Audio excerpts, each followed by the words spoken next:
Life does not always give you soft landings.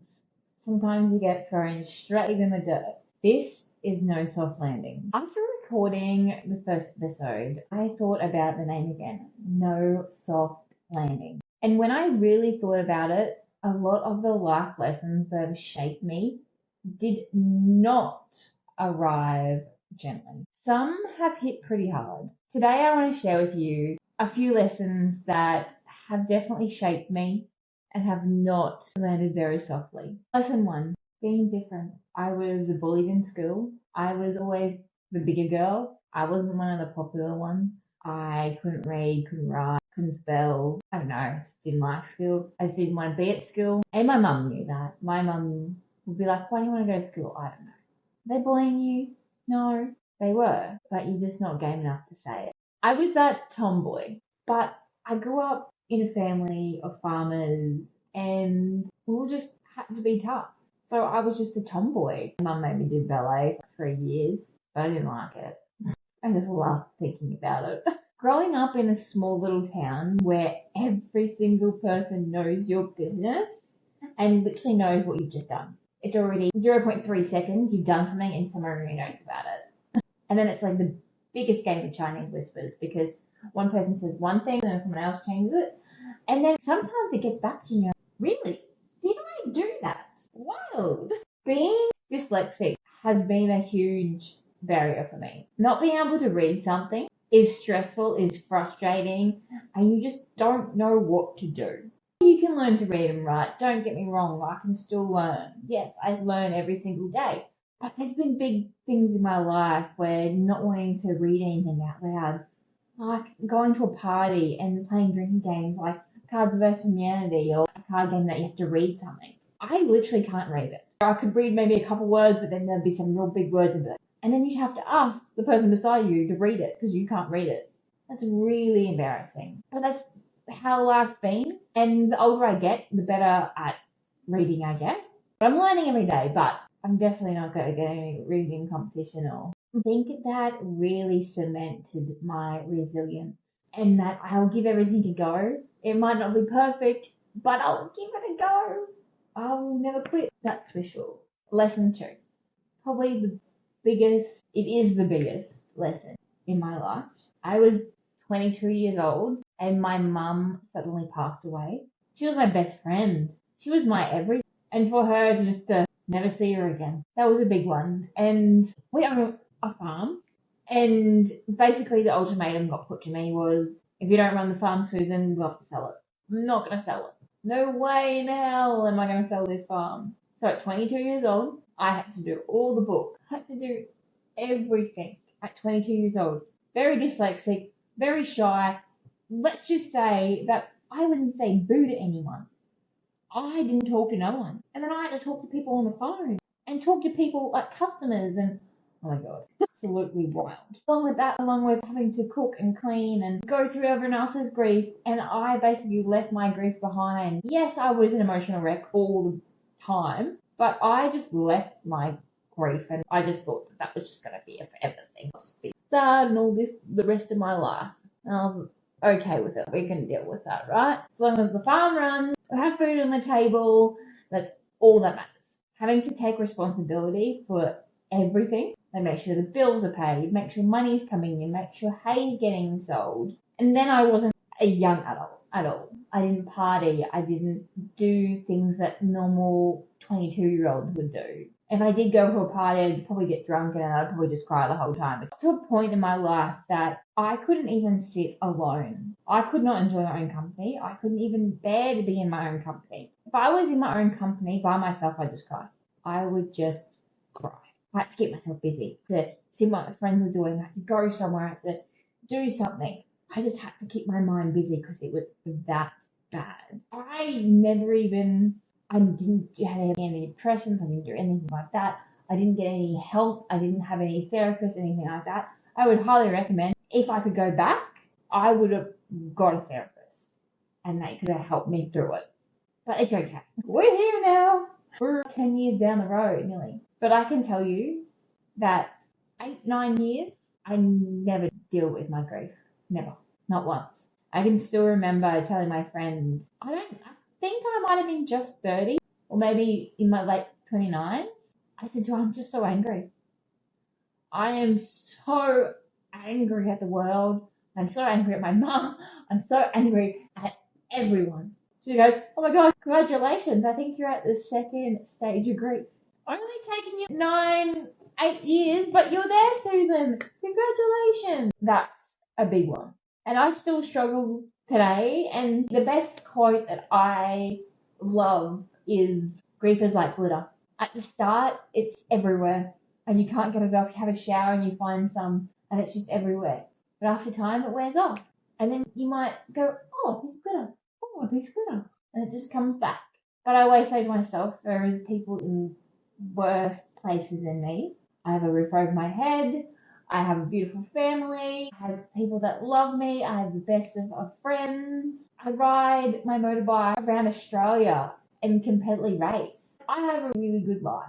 Lesson 3. This is probably a really big turning point for me. That is for sure. I did not think it as a turning point at the start when it happened, obviously, but it has changed my perspective of life and of everything. This one lesson. And this lesson was last year, I was racing the Finke Desert Race. I was in 3rd place in the women's class. 3rd place. I'm the 3rd fastest woman in Australia. Little me. And then the most devastating thing in my racing career happened. I was 45 kilometers from home, from the finish line, and my tire literally exploded. So the tire's round, right? So it literally exploded, and it was like one long piece of rubber. So it just exploded in the middle. It exploded. It just didn't explode. When it exploded, there's a back fender of a motorbike. It completely broke that off, set that flying. Because it was still half stuck on the rim lock, on my rim, every time it would go around, it would go around with it, right? So it was flapping me on the back. So the first time it come, bam, right on the back, and I was like, oh, that really hurts. And I didn't really realize what it was. Oh, that really hurts. And then the next one, revolution come around, it sort of got me on the side. It's me on the side. That's what it broke my rib. And then, of course, I pulled up really fast because I was going like 100 kilometers an hour. So there's a piece of rubber flicking me in the back at 100 kilometers an hour. And then it was just pure adrenaline. I'm in 3rd place. I'm on the podium. And then one of the girls passed me. That was just devastating. And I'm like trying to get this tire off. And I'm in pain. And I'm like, not again. And, oh, maybe you never know what's going to happen if I get it off and get it going. So let's just say one thing. Most people would have just quit. They would have just been like, oh no, I'm not going to ride back. I've got a broken rib. My race is done. I'll just wait for the people to come and pick me up. I have a never give up attitude and I'm never going to give up. I'm going to cross that finish line. I don't care how. If I have to walk my bike across the finish line, I will. That is just me to a T. So I've got the rim lock off. I've got the piece of tire off. And I'm like, righto, Susan, get riding. You got 45k. Only 45k. That 45k's was horrendous. Absolutely horrendous. I have a broken rib. I have no back tire. I'm on a rim. I'm 45k's out. And this part of the track is real sand dune-y. So I have no traction on the back wheel, obviously. Do you know how hard it is to climb a sand dune with no back tire? Just a steel rim? Really hard. So I had to get all the momentum. I had to go as fast as I could to get up these sand dunes, back down these sand dunes. It was not smooth at all. It was so rough. I had to stand up the whole time. And the race is so rough at the best of times.